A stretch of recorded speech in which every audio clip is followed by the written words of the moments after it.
Bom, pessoal, bom dia. Vamos começar a nossa aula. Alguém ficou com a lista de Física e Matemática de presença que eu passei? Que eu só vi de eletro, da primeira aula. Será que eu esqueci? Talvez o Arthur tenha pego por engano. Bom, por favor, bota aqui a matéria, o dia e seu nome, por favor. Bom, pessoal, então vamos começar aqui. A gente vai estudar de uma forma um pouco geral, a análise vetorial, depois a gente vai focar nos casos que a gente vai trabalhar, mas aqui é interessante a gente ver análise vetorial, porque todos os espaços que a gente vai trabalhar são espaços vetoriais. Por mais que eles tenham uma relação complicada entre eles, todos eles são espaços vetoriais. Então, isso é uma característica especial de espaços planos, né? Quando você tem um espaço curvo ou com uma topologia diferente, você não pode mais fazer essa... Deixa eu fechar melhor. Você não pode fazer essa simplificação. Então, muitas vezes o espaço, a gente chama de espaço de configuração, né? Onde as coisas habitam, ele não pode ser tão simples quanto um espaço vetorial. A gente precisa partir para uma coisa mais complicada. Mas no eletromagnetismo, a gente consegue fazer tudo em espaços vetoriais, né? Então, eu vou falar de espaço vetorial em geral e depois a gente vai começar a especializar. Esse espaço vetorial significa isso, representa isso, esse outro representa essa outra coisa e assim por diante. Ok? Então, vamos começar aqui com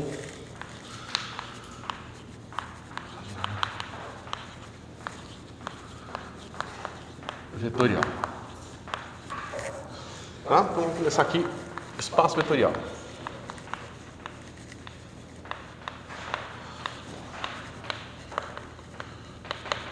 Aqui, pessoal, quero que vocês comecem a pensar nas estruturas matemáticas de duas formas diferentes. Uma no conceito abstrato e depois na representação do conceito abstrato. Tá certo? Então, muitas vezes na matemática, você consegue extrair de um objeto matemático conhecido, como matrizes ou sequências ordenadas, informações ou estruturas, e você abstrai aquela estrutura. Né? Você pode pensar que isso é um mero trabalho de matemática, mas na verdade isso é muito importante na física, porque muitas vezes você extrai essa estrutura, na verdade você extrai também a essência física do que você está fazendo, tá certo?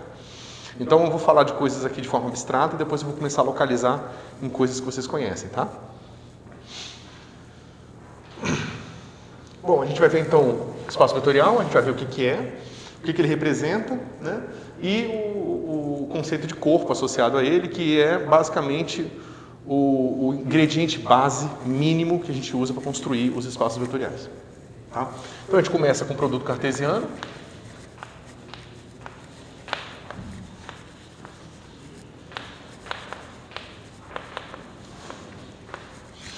Certo? A gente tem um conjunto A e um conjunto B, quaisquer, tá certo? A gente define que A produto B é igual ao conjunto das duplas ou das sequências ordenadas AB, tal que A pertence a A e B pertence a B.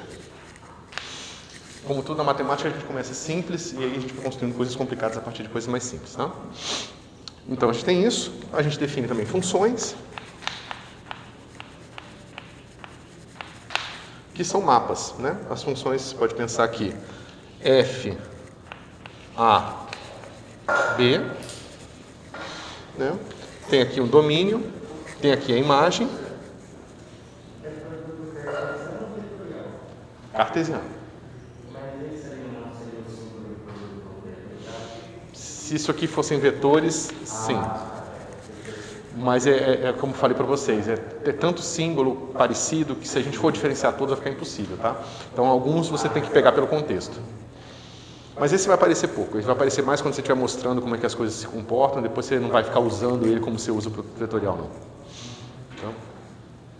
Então você tem funções de level de A a B, a gente chama isso aqui de domínio, esse conjunto de domínio, esse cara aqui de imagem, tá certo? E geralmente a gente confunde dois símbolos, confunde no sentido de misturar, né? A gente chama a função e a função avaliada num ponto. Né? Esse cara aqui é um elemento de B, enquanto isso aqui é a função, tá certo? Eu falo isso porque muitas vezes isso vai ser importante e às vezes a gente não tem na nossa cabeça que é necessário fazer a distinção. F de x não é uma função, geralmente f de x é a função avaliada em x. Né? Mas a gente abusa a linguagem e chama f de x da função. Certo? Né? Onde A pertence a A. Então a gente tem outras funções também especiais aqui que a gente usa e não percebe. Por exemplo, a gente tem a função soma, tá certo? Essa função eu vou chamar assim, ó, f mais, ela está definida onde? Nos reais com reais e me leva em R$1 aqui, tá certo? A gente pode dizer, por exemplo, que f mais de A e B, tá certo? Me dá um número real aqui. Para poupar um monte de símbolos, a gente escreve isso aqui normalmente assim. Desculpa. A, B pertence a F. Para poupar isso tudo, a gente escreve assim, A mais B. Tá certo? Então aqui a gente está somando dois números reais. Isso aqui é uma função. Leva dois números reais em um terceiro número real. Certo? Em algumas situações, vocês vão ver que os objetos que a gente está trabalhando têm somas definidas entre objetos mais complicados. Você está somando operadores, está somando um vetor com um plano. Você pode fazer vários tipos de somas diferentes. Quando você faz uma função que passa dos reais para os reais, esses dois conjuntos são o mesmo ou são dois conjuntos diferentes, porém com o mesmo propriedade? As duas coisas podem acontecer. Certo? Por exemplo, quando você está falando de transformações em que você está pegando, por exemplo, todos os pontos que representam pontos nessa sala e transladando para a direita. Geralmente isso é uma função de pontos desse espaço nesse próprio espaço. Mas você pode estar falando, por exemplo, o seguinte, eu tenho duas salas idênticas, uma aqui e outra no outro prédio, e eu faço uma associação de pontos de um para outra. Nesse caso, é a segunda coisa que você falou, são dois conjuntos com as mesmas propriedades, mas distintos. Depende da aplicação. Para a matemática não é irrelevante aqui, se R é igual ou não. Quer dizer, se esse R que está aqui tem o mesmo significado desse e desse aqui. Podiam ser três coisas diferentes. Então, assim, essa notação é inútil, tá? Mas eu vou carregá-la um pouquinho para vocês terem noção do que a gente está fazendo, na verdade, quando a gente está impondo uma série de restrições sobre os nossos espaços vetoriais, tá? E aí, depois que vocês tiverem entendido o que elas são, eu vou parar de usar e usar a coisa padrão, tá certo? E vocês vão ver que em várias situações você está usando o mais e ele muda o significado de uma parte da outra para a equação, da outra para outra parte da equação, tá bom? Então, você define isso aqui assim. Isso aqui é um exemplo de outras funções, tá? Desculpa, isso aqui está errado, tá? Esse aqui é só assim, tá? É que o F eu vou guardar para o... Copiei errado. O F eu vou guardar para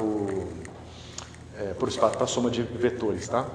Então pode ser estranha essa notação aqui, né? Que eu boto mais o operando, o outro operando aqui, tá certo? Mas é um tipo de notação comum também que se usa, principalmente na computação, você usa muito assim, né? No computador, por exemplo, o computador só pensa desse jeito. Você manda a operação, ou operando, ele te dá o resultado da operação. Ok? Eu sei que é estranho, mas isso é idêntico a isso aqui, tá? É que talvez vocês estejam acostumados a usar um símbolo mais aqui em vez de uma letra F, G, H, alguma coisa do tipo, tá? Mas é a mesma coisa. Bom, o que é um espaço vetorial?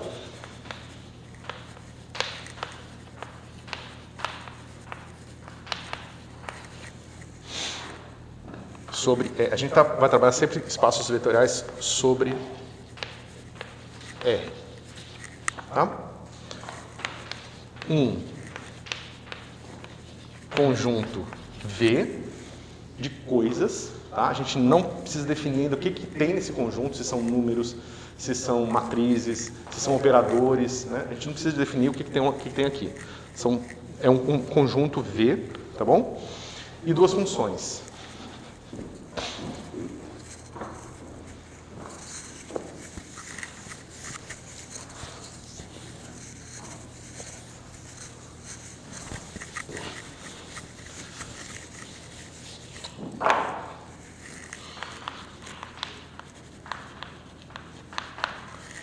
função soma,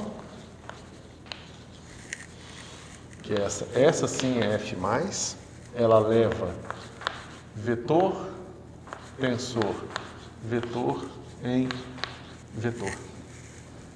Tá certo? Isso aqui é um conjunto, tá? Estou botando esse barrinho aqui para fazer aquele negrito, tá bom? E você tem uma função multiplicação por escalar. Tá? Essa aqui a gente chama de f com um pontinho embaixo. E ela vai levar o produto cartesiano dos reais com o espaço vetorial no espaço vetorial. Tá? Então a gente pode escrever essas funções aqui. E a gente vai dizer que essas funções aqui, junto com aquele conjunto V, formam um espaço vetorial se essas funções tiverem as seguintes propriedades. Associatividade, f mais de f mais de v u, vírgula, w, igual a f v f mais de u e w. Tá? Isso é uma forma muito complicada de escrever isso aqui. V mais u, parênteses, mais w é igual a v mais u mais w. Alguma dúvida em relação a isso? É só um jeito complicado de fazer aquilo que vocês já estão acostumados a fazer, tá? Mas aqui deixa muito mais explícito, porque quando você usa o mais, a sua cabeça automaticamente pensa nisso aqui. Tá certo? Não, porque quando ele começa a piscar é que a bateria está acabando. Se me avisar, é legal. Então a associatividade é basicamente você dizer que essa função mais tem essas propriedades aqui. Tá bom? E você diz que você tem esse aqui, a associatividade, A aqui, tá? Você tem a comutatividade, ou seja, aqui a gente vai exigir, deixa eu ver aqui, f mais,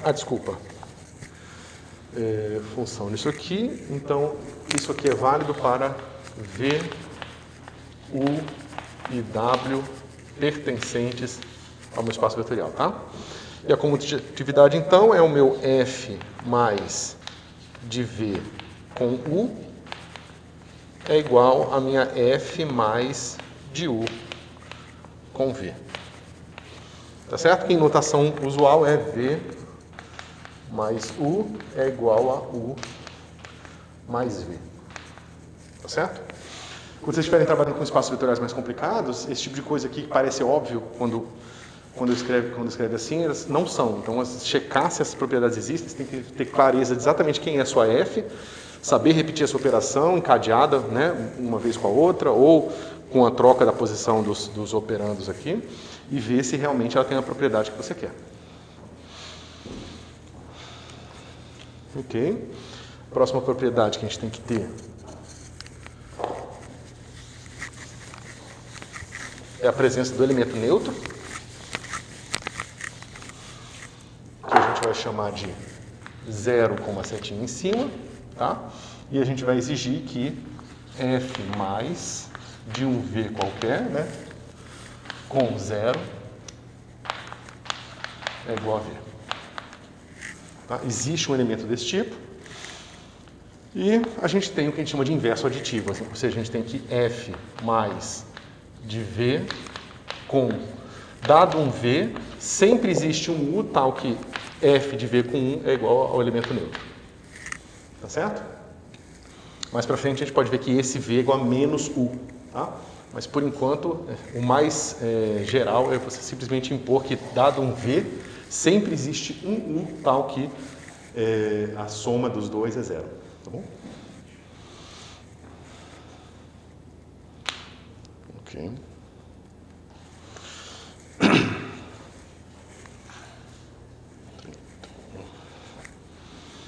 Agora, a próxima propriedade, as próximas propriedades são propriedades que envolvem a compatibilidade entre esses produtos F+, o produto F ponto, que eu falei aqui antes, tá? E outras propriedades que a gente tem no corpo, ok? Então, vamos lá. Primeira a gente quer a compatibilidade entre esse produto e o produto multiplicação presente no corpo, tá ok? O corpo é o conjunto dos números reais, tá? Então a gente tem o seguinte, a gente tem aqui F ponto A,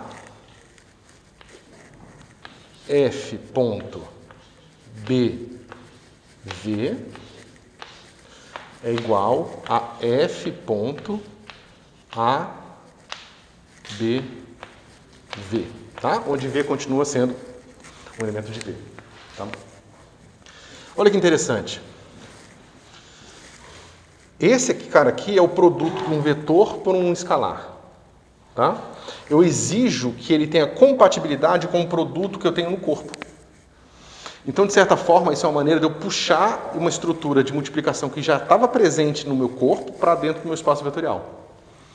Quando a gente vai para números complexos, a gente está fazendo, na verdade, a gente não percebe porque é simples, mas a gente está fazendo essa mesma coisa aqui, só que a gente está induzindo nos vetores uma multiplicação de números complexos. Certo? Se nosso corpo aqui não fosse o R, fosse o C, aqui seria o produto entre dois números complexos. Tá certo? E esse produto de dois números complexos está induzindo esse produto aqui entre um escalar e um vetor. Tá ok? Então, como eu falei para vocês, eu vou repetir bastante. Na matemática, a gente está sempre puxando uma estrutura mais simples para construir coisas mais complicadas. Tá? É o que a gente está fazendo aqui.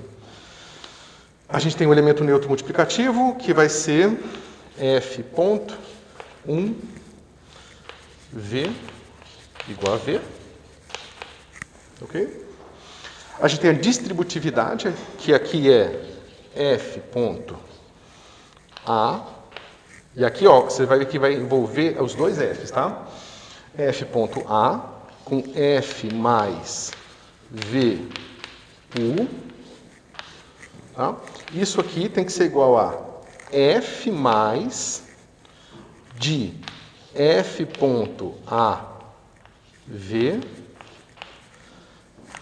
F ponto A U. Tá vendo? F ponto de um escalar e o F mais de dois vetores tem que ser o F mais do F ponto. Tá vendo que as coisas elas são amarradas umas nas outras, tá? Isso é distributividade, isso aqui escrito de uma forma, né? Isso aqui, pessoal, é 1 vezes V igual a V, ok? E eu esqueci de falar, esse cara aqui é simplesmente, fazer esse quadradinho aqui, e esse de cima aqui é A, parênteses B, V, que é igual a B, V. Tá? Isso aqui ajuda a deixar menos abstrato. E esse aqui embaixo, pessoal, nada mais é do que A que multiplica V mais U é igual a V mais A U. Tá? Isso.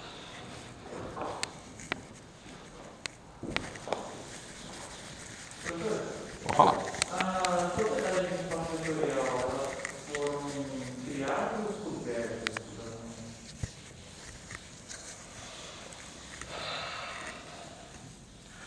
Bom, eu diria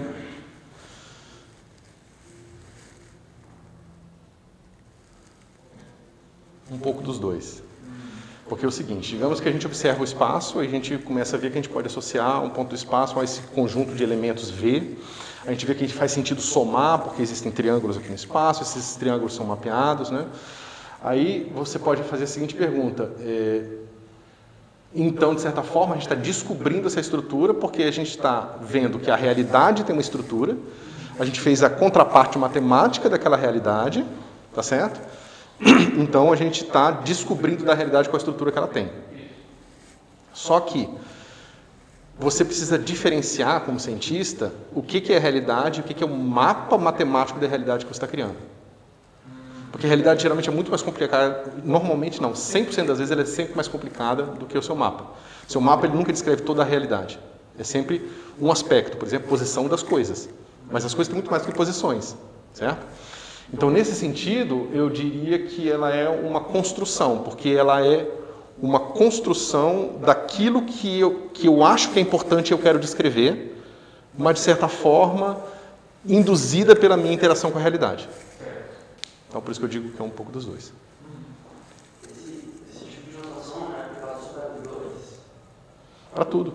Porque, sei lá, nesse exemplo, o AB, ele poderia também ser... Poderia, sim. Se eu quisesse ser absolutamente rigoroso, você tem toda a razão, eu teria que ter colocado, definido aqui um H de real, levando nos reais, e aqui seria a compatibilização, sei lá, H ou qualquer outra letra, só para não confundir com F, entendeu? Que seria, porque eu não posso usar o F, porque o F já define para multiplicação de vetores, entendeu? Então eu teria que escolher uma outra letra, um Y, sei lá, alguma coisa assim, iota, não sei, para definir o produto aqui, entendeu?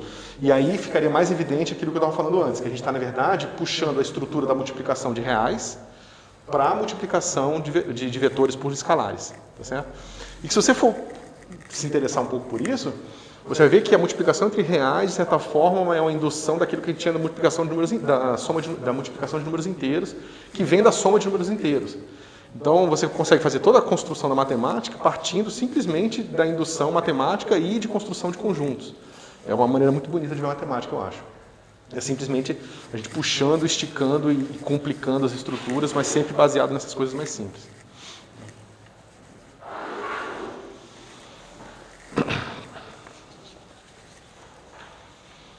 Ok, a gente falou desse, agora falta a distributividade sobre os reais, que é, aí novamente vem a sua colocação, que o f ponto de A mais B, lembrando que esse mais é uma função de R em R, né, de R cartesiano R em R, não de vetor em vetor, né, com V, né, e esse cara aqui tem que ser F mais de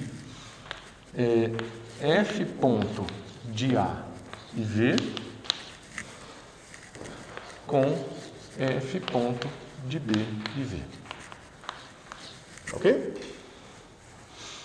Então, isso aqui, em outras palavras, não é nada mais do que A mais B vezes V é igual a V mais B, V. Essa coisa aparentemente óbvia que a gente está escrevendo aqui não tem nada de óbvio, tá? Justamente porque aqui a soma entre números reais e aqui a soma entre vetores. E aqui está dizendo que uma coisa é compatível com a outra. E aqui a gente usa o mesmo símbolo mais que a gente usa aqui. Tá certo? Mas são coisas essencialmente diferentes. Tá bom? Essas coisas podem se tornar realmente complicadas quando você for para espaços vetoriais de dimensão infinita. Você pode falar, pô, mas por que eu vou fazer isso? Porque basicamente os espaços vetoriais de dimensão infinita são a base, digamos, o arroz com feijão, o pão com manteiga da mecânica quântica. Então, na hora que vocês chegarem lá, vocês vão precisar desses espaços de dimensão infinita. Que são espaços das funções, tá? Não é nada demais. Ok. Então, a primeira coisa que a gente pode ver, e aí provavelmente eu acho que está com um exercício para vocês, é que se você pensar no próprio R, ele é um espaço vetorial.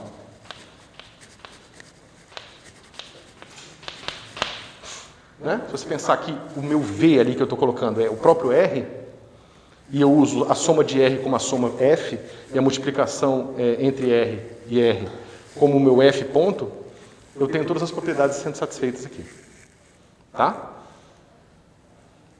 Tá tranquilo?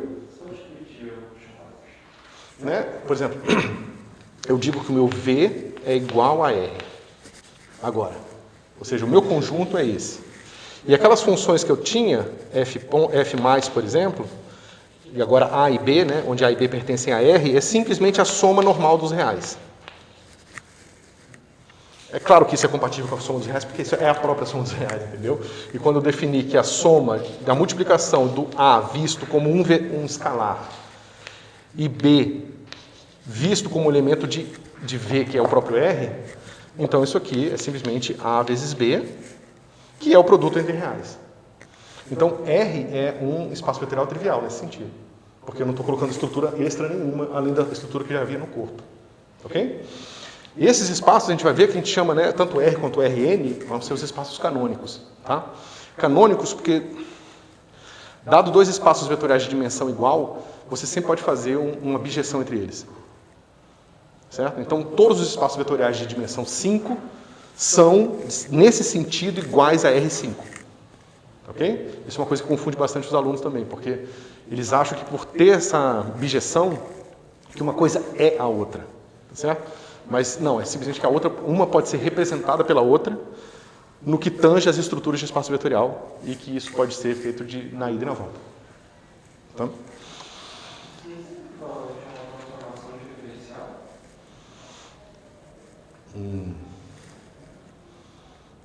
Não.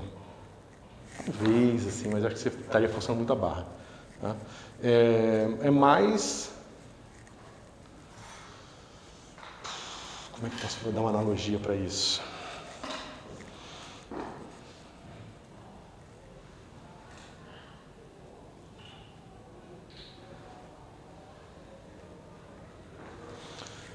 Eu não sei se a analogia vai ficar boa, deixa eu ver. Não, acho que vai ficar mais confuso. Eu pensei, por exemplo, quando você olha o dinheiro que você tem no aplicativo do banco. Né?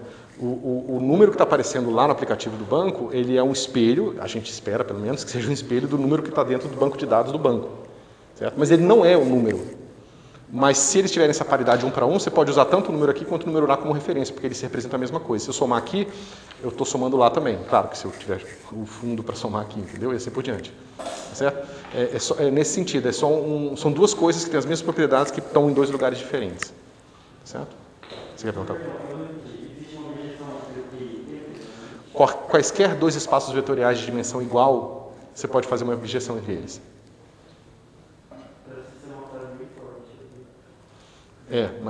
Mas tem um porém nela importante. Essa objeção ela vai ser arbitrária. Alguns espaços vetoriais, eles têm uma objeção canônica ou natural. Aí é bem mais forte, talvez no sentido que você está pensando. Tá certo? Porque a gente vai chegar no conceito de base e a gente vai ver que todos os espaços vetoriais têm bases. Né? Então, todos os espaços vetoriais de dimensão n têm base de dimensão n, n elementos na base. E se você simplesmente associar arbitrariamente um elemento da base de um espaço vetorial com o elemento da base do outro espaço vetorial, acabou, você tem uma objeção. Agora, a escolha da base foi arbitrária aqui e ali, entendeu? Se você trocar aqui, você está mudando a sua objeção. Alguns espaços vetoriais especiais, acho que a gente vai ver isso, eles têm uma bijeção natural entre eles dois. E aí a gente diz que tem uma estrutura um pouco mais forte. Tá? Mas a gente vai chegar lá. Então, ok. A gente pode então fazer a gente percebendo essa brincadeira aqui, a gente pode então construir espaços vetoriais de dimensão um pouco maior. Vamos lá.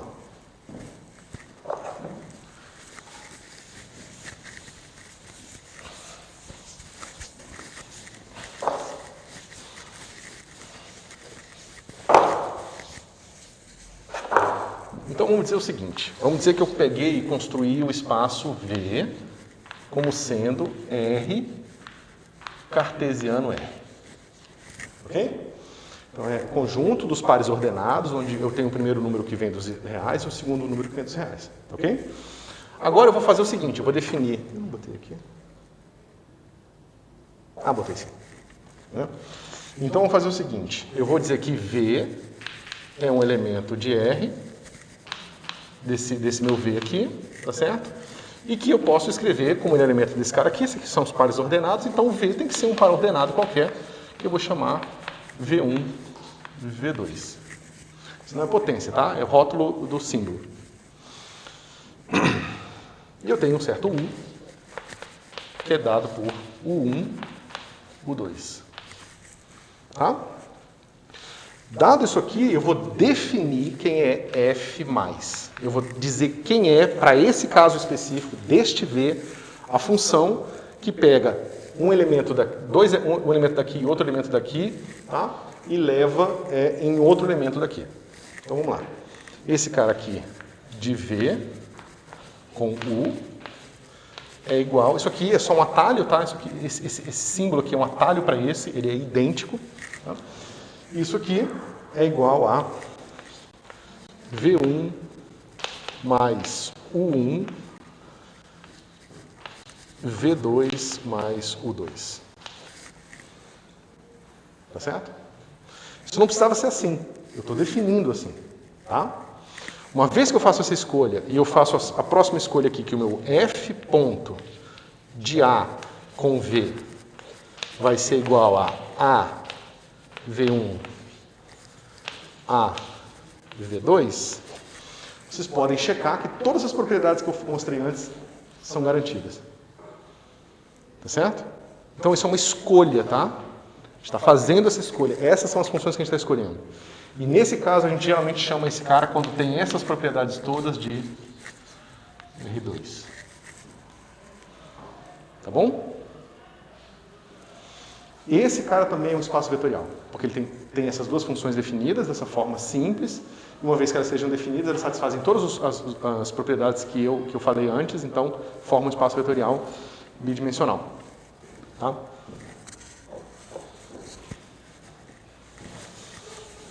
É fácil vocês pensarem um pouco nisso que eu acabei de escrever e verem que isso vale para qualquer R. Tá certo? Então, você pode repetir essa brincadeira e definir quem é o Rn, que ele vai ser simplesmente o produto de R várias vezes, né, N vezes, né? E eu vou definir minha função soma e multiplicação por escalar de forma equivalente aqui. Tá certo? Por isso que muitas vezes quando vocês aprendem sobre vetores lá no começo, ou no segundo grau, ou no começo da graduação, vocês falam, o vetor V, aí às vezes você vai falar assim, o V ele vai ser uma coisa assim, Vx, x chapéu, mais Vy, y chapéu, mais Vz, z chapéu, ou vocês podem ver uma coisa do tipo V1i, mais V2, deixa eu botar um aqui em cima, J, talvez com um chapeuzinho aqui, né? Mais V3, K chapéu, ou mais, ou ainda vocês podem ver isso aqui. V1, V2, V3. E por que vocês fazem essa brincadeira aqui? Aqui, X chapéu, Y chapéu e Z chapéu são três versores, como vocês queiram chamar, tá? Que tem certas propriedades, porque geralmente através do produto interno que a gente define, tá? E que a gente usa como base. Só que também a gente escreve assim.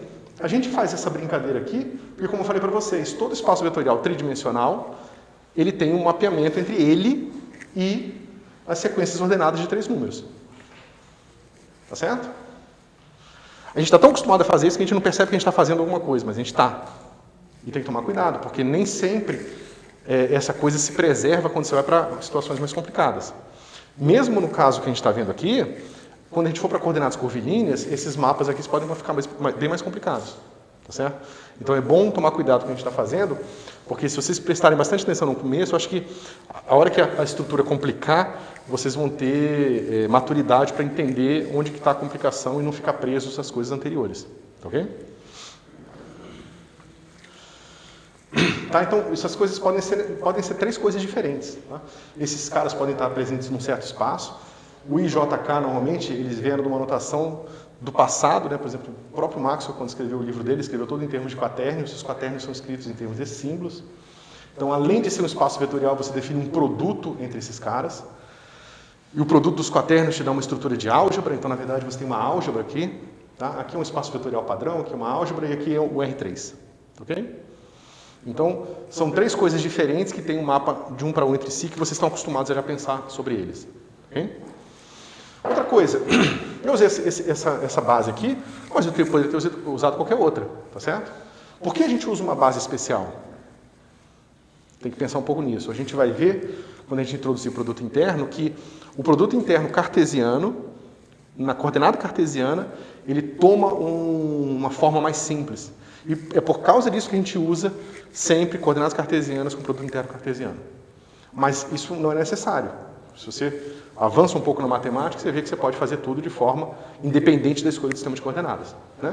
Que é o começo do caminho na direção da relatividade restrita e relatividade geral. Ok? Alguma dúvida sobre isso aqui? A gente chama geralmente esse cara aqui de espaço vetorial canônico, tá?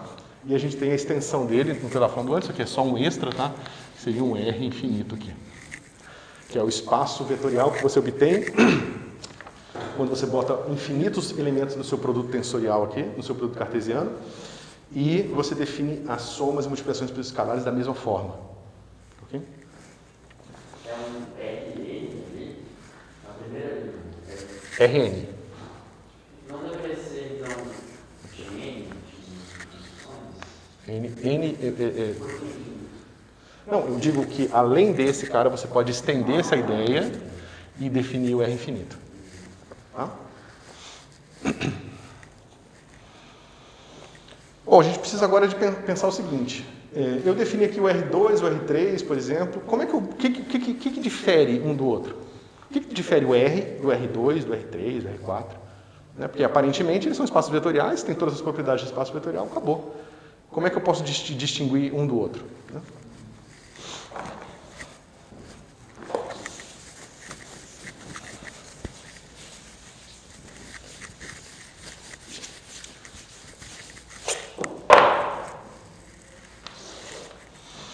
Então aqui a gente vai introduzir o conceito de conjuntos linearmente independentes. Tá? Então, um conjunto de vetores, a gente bota aqui assim, V, I, tá?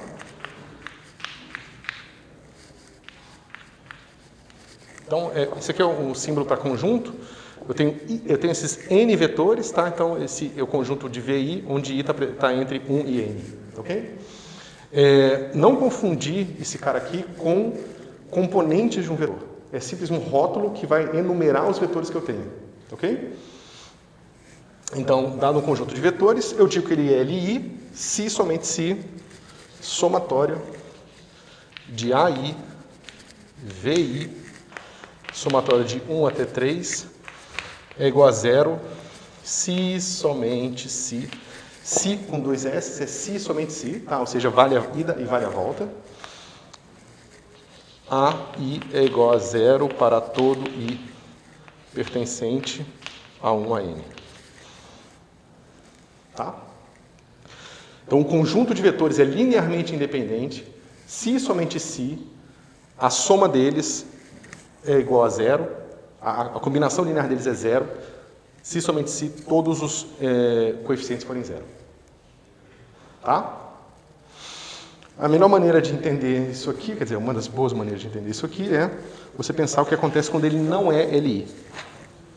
Ou seja, se eu tenho um conjunto que não é linearmente independente, então eu posso ter um desses caras aqui diferente de 0. Se eu posso ter, por exemplo, qualquer um deles, eu posso reenumerar e dizer que esse cara que é diferente de 0 é o A1. Nesse caso, eu posso dizer que V1 vai ser igual a menos 1 sobre A1, somatório de I de 2 até N, de A2, V2. De AI, VI. Tá? Então, quando o conjunto não é linearmente independente, significa que você pode sempre pegar pelo menos um deles e escrever como uma combinação linear dos outros. Se todos os A's fossem 0, eu nunca poderia dividir aqui. Ó. Certo? Então, a independência linear, ela traz esse sentido de quantas direções, se você quiser pensar assim, ou quantos elementos realmente independentes você tem no seu sistema. Tá bom?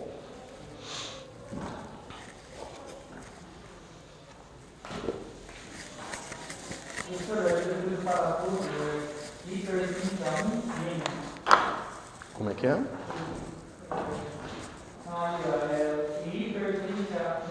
Há um conjunto dos números inteiros de 1 a N. Isso.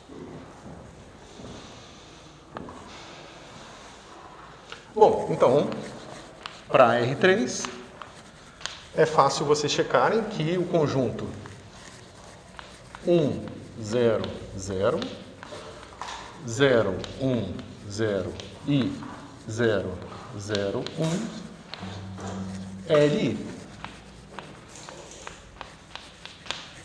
Tá certo? Basta vocês usarem as expressões que eu dei para somas e multiplicações por escalar e ver que você pode fazer a combinação que você quiser desses três caras aqui, igualar a zero, e você vai ver que necessariamente todos os coeficientes têm que ser iguais a zero. Tá certo? É a única maneira de você combinar esses três caras aqui. Ou seja, você não pode reescrever 1, 0, 0 em termos de combinações de 0, 1, 0 e 0, 0, 1. Tá? Na somatória ali na definição do. Logo ali, o I da somatória é o mesmo I que aparece no vetor? Uhum. Ah, tá. Isso. I de 1 até 3, aqui é um número real, AI, e aqui é um vetor VI. Sim, é que o I ali em cima do conjunto ele está definido de 1 até N. Ali embaixo está. Ah, desculpa, é que eu já localizei em 3, mas tá errado, é N mesmo, tá?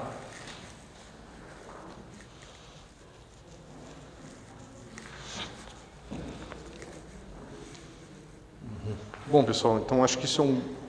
Deixa eu só terminar a explicação aqui então disso. Então eu tenho aqui no R3 esse conjunto LI, tá?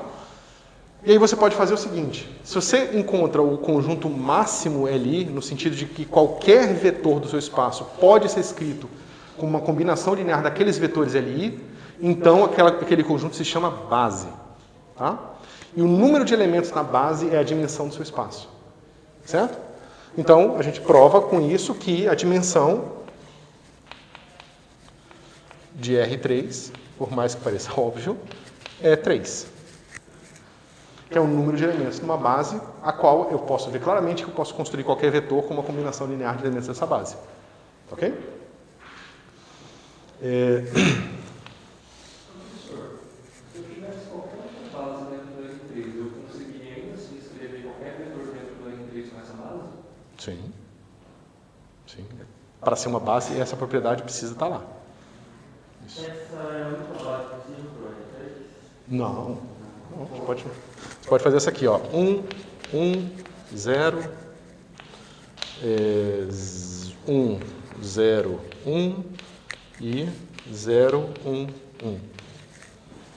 É uma base. Você pode brincar, tem um monte de possibilidade. Tá? Negativo e positivo, sei lá, tem um monte de coisa que você pode fazer.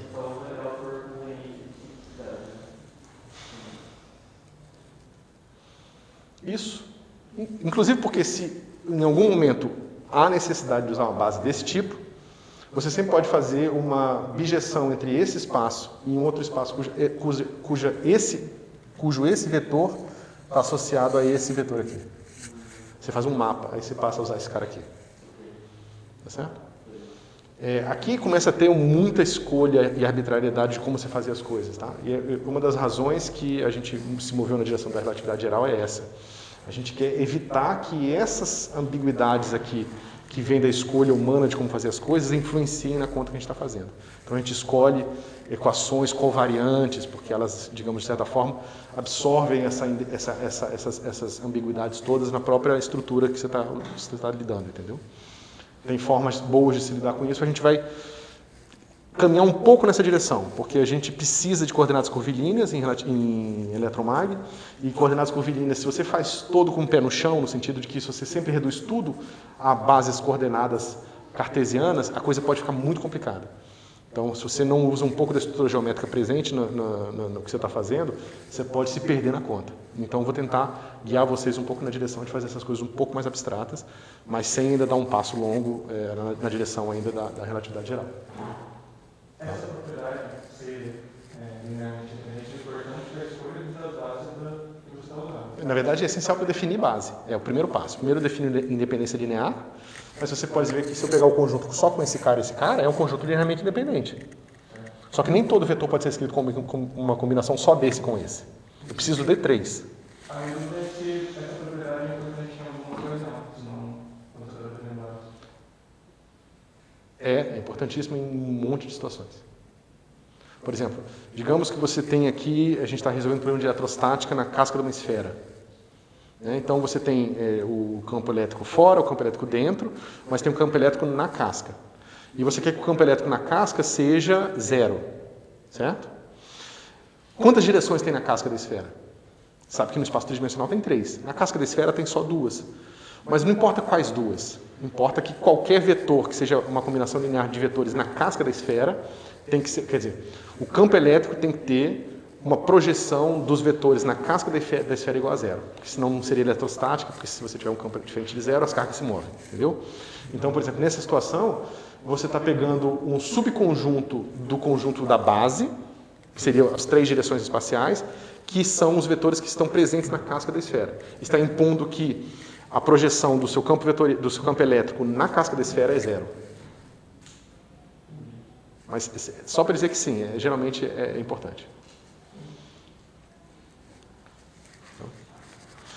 Então, pessoal, vamos encerrar hoje por aqui. Como eu falei para vocês, eu continuo na sexta-feira, tá? Só para fechar essa aula. A gente já tira dúvidas, já faz exercício aqui. Se vocês depois quiserem pensar em alguma ordem, ou se vocês não pensarem em ordem nenhuma, eu chamo vocês aleatório, ou na ordem da chamada, qualquer coisa do tipo, tá? Para a gente começar a treinar, vir no quadro, fazer exercício e tal. Beleza? Valeu, pessoal.